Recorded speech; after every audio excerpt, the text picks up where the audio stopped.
If you move to Cheyenne and somebody tells you, oh, you have to experience Frontier Days, understand this. They're not talking about some small town county fair.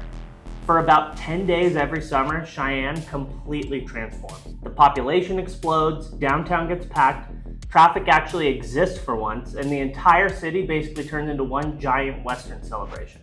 And honestly, whether you end up loving it or avoiding it every year, Cheyenne Frontier Days is one of the biggest parts of the city's identity.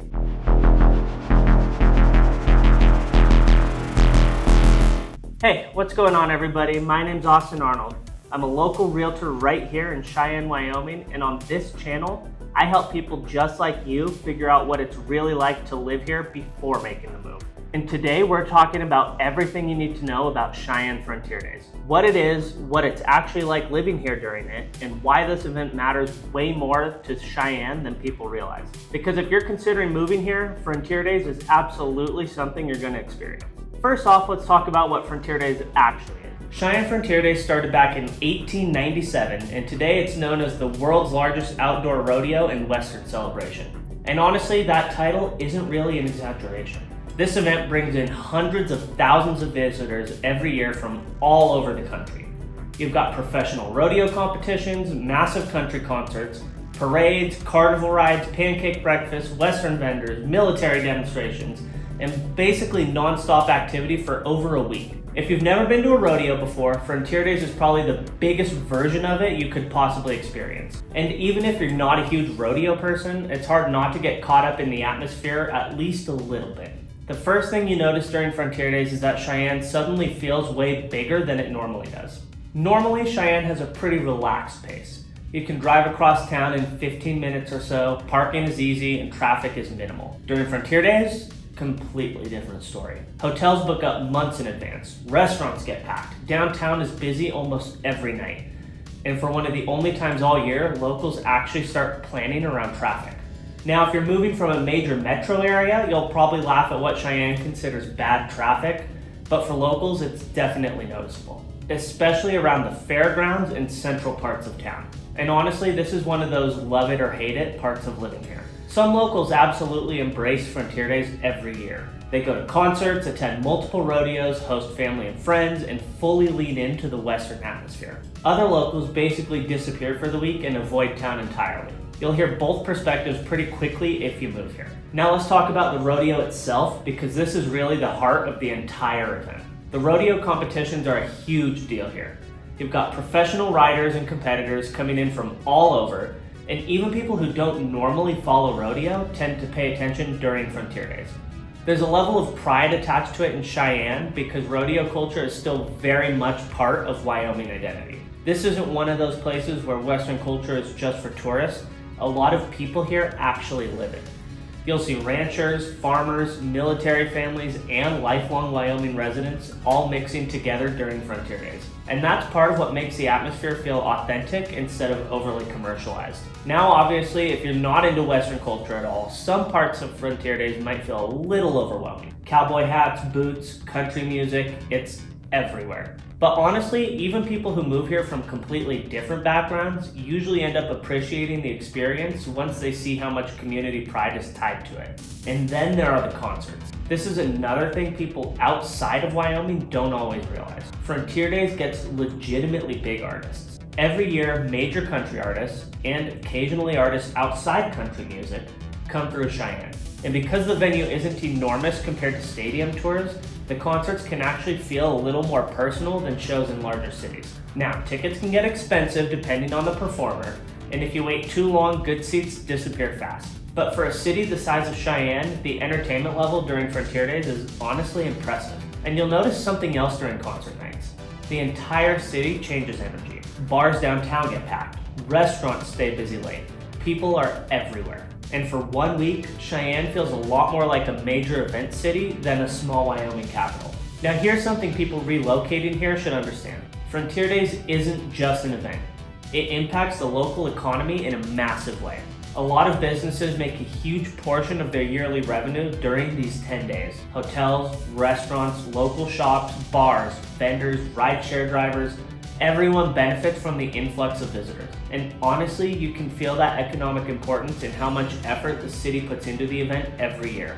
There's also a lot of volunteer involvement. Many locals volunteer in some capacity during Frontier Days, and it becomes a point of pride for people who grew up here. That community involvement is something I think surprises people moving from larger cities. Cheyenne still feels like a place where people genuinely participate in local tradition. Now let's talk about some things only locals really know. First off, if you move here, you'll quickly learn that pancake breakfast season is a real thing. During Frontier Days, there are multiple free pancake breakfasts hosted around town, and they're honestly kind of a tradition at this point. And yes, people actually wake up ridiculously early to go eat pancakes downtown with thousands of other people. It sounds strange until you experience it. Another local detail, Frontier Days fashion is absolutely real. Even people who never wear cowboy boots the rest of the year suddenly start dressing Western during Frontier Days. Some people go all out, others keep it casual, but the entire city leans into the theme. And honestly, that's part of the fun. You'll also notice that people who normally never talk about rodeo suddenly become rodeo experts for 10 days. Now, let's be honest about the downsides too, because there are definitely a few. The biggest one is crowds. If you're somebody who hates crowds, Frontier Days can feel chaotic. Parking becomes harder. Restaurants get busier, traffic increases, and if you live near the fairgrounds, noise becomes part of daily life during the event. Another thing is cost. Concert tickets, food, drinks, rides, it can add up quickly. And because so many visitors coming in from out of town, prices during Frontier Days are generally higher than normal. There's also the weather factor. Remember, this is Wyoming. Frontier Days happens in July, but that doesn't guarantee perfect weather. You might get beautiful 85-degree sunshine one day and a sudden thunderstorm with heavy wind the next. That unpredictability is part of living in Cheyenne in general. Now, one thing I personally think is interesting is how Frontier Days reflects the personality of Cheyenne itself. Because Cheyenne kind of lives between two worlds. On one hand, it's still very Western and traditional, but on the other hand, it's growing, modernizing, and attracting people from all over the country. And Frontier Days is where those worlds collide. You'll see lifelong ranching families standing next to people who just moved from California or Denver 6 months ago. Military families from F.E. Warren Air Force Base mixed with tourists from Europe who came specifically for the rodeo. It's actually one of the few times every year where you really see just how diverse the population flow through Cheyenne has become. Now, if you're thinking about moving here, Frontier Days also gives you a good sense of the local culture. Because even though Cheyenne is growing, it still values tradition heavily. People here care about community events, they care about Western history, and there's still a strong sense of local identity compared to a lot of places that have grown rapidly and lost that feeling. That doesn't mean Cheyenne is stuck in the past though. It's not. Downtown has improved a lot. New businesses are opening, the food scene has gotten better, and more people are relocating here every year because of affordability and quality of life. But Frontier Days reminds you that Cheyenne still knows exactly what it is. And honestly, I think that authenticity is one of the biggest reasons people end up liking the city more than they expected. So if you move here, should you experience Frontier Days? Absolutely. Even if rodeo isn't normally your thing, it's one of those events you need to experience at least once because it tells you so much about the city and the people who live here. You'll either end up loving the energy, traditions, and atmosphere, or you'll decide you're one of the locals who leaves town every July. But either way, you'll understand Cheyenne a lot better afterward. And honestly, that's part of becoming a local here. If you're thinking about relocating to Cheyenne and you want a deeper breakdown of neighborhoods, schools, cost of living, weather, or what daily life here is actually like beyond Frontier Days, make sure to click the link below and download my free guide to Cheyenne. And if you've got questions about moving here, buying a home, or figuring out whether Cheyenne is the right fit for you, feel free to reach out anytime. I'm always happy to help. And if you got value out of this video, make sure to like and subscribe, and I'll see you in the next one.